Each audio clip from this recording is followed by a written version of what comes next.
The topic of living the good life has been written about and discussed extensively. However, there are presumably just as many views on what constitutes the ideal life as there are people in the world, home to almost 8 billion people.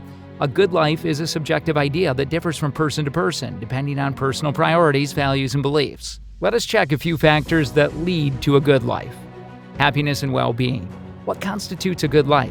Happiness and well-being of life have been the two basic responses to that question, at least in positive psychology. You feel comfortable, content, secure, and enjoyable when you lead a happy life. A meaningful existence, on the other hand, is more about having a sense of significance and purpose, as though you've made a difference. Naturally, both of these are a part of our life, albeit some individuals value one over the other. A mental or emotional state of well-being marked by pleasant or upbeat feelings is called happiness. Numerous scientific, psychological, spiritual, or philosophical perspectives have attempted to define and pinpoint the origins of happiness. After examining these methods, it was discovered that mental components such as social, psychological, and mental health, and structural or physical health. These three components are connected and have an impact on one another. If we discover our whole selves in the physical element, we arrive at the second, mental health. And once we finish both, we arrive at the final element. We all move on to the social component, or social health, from physical and mental health. Meaning and purpose. Your primary life goal, the reason you wake up in the morning, make up your life purpose.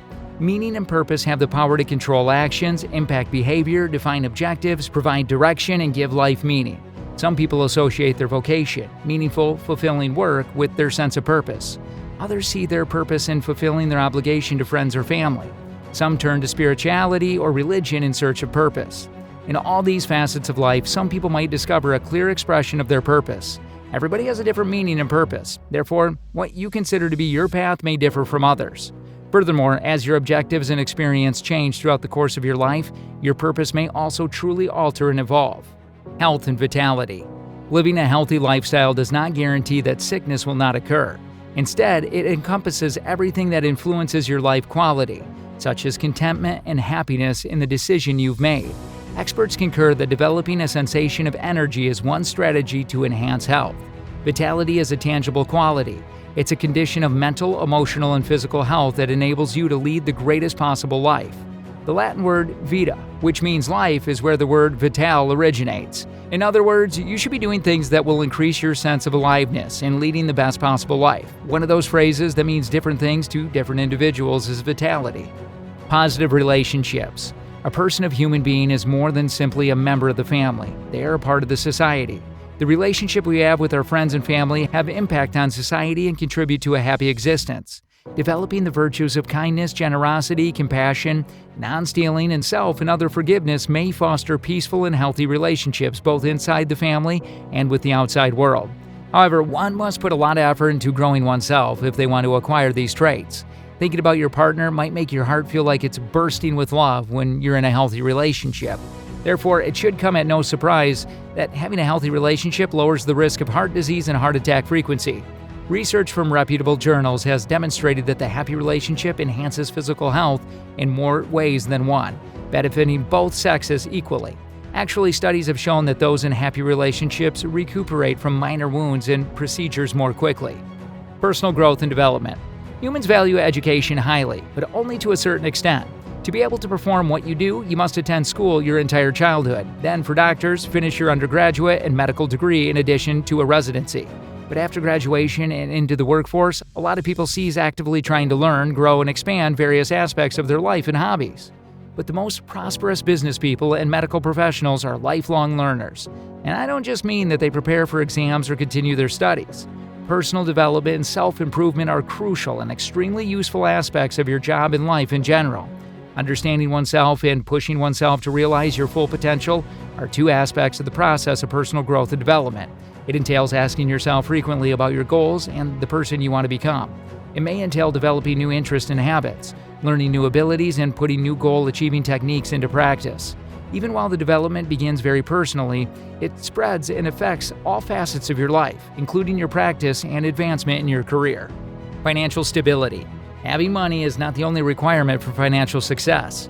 Find out how it can also serve as a doorway to a luxurious, well-curated, safe existence. You have probably heard a number of sayings concerning money when you're growing up. The most appealing one is this one. You have to be making money while you sleep if you want to become rich. This implies that your investments continue to generate returns even when you're asleep. You might be wondering why attaining financial stability and making investments are crucial. Would we become overly fixated on money if we lived this way? Although having money doesn't guarantee happiness, it can be used as a tool to influence a number of favorable events in your life.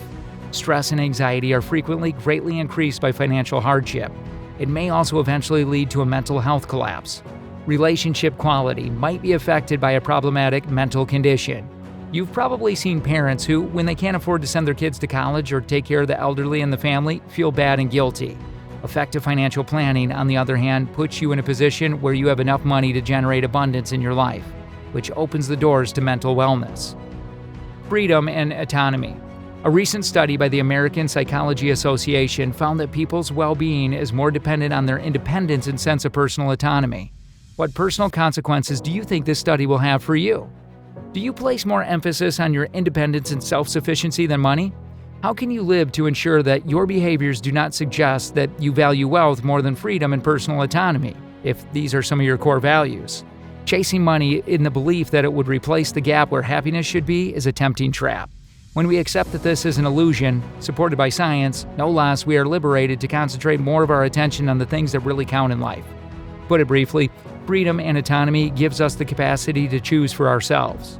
We have the freedom to express our opinions openly, to select our own course of life, and to associate with whomever we like.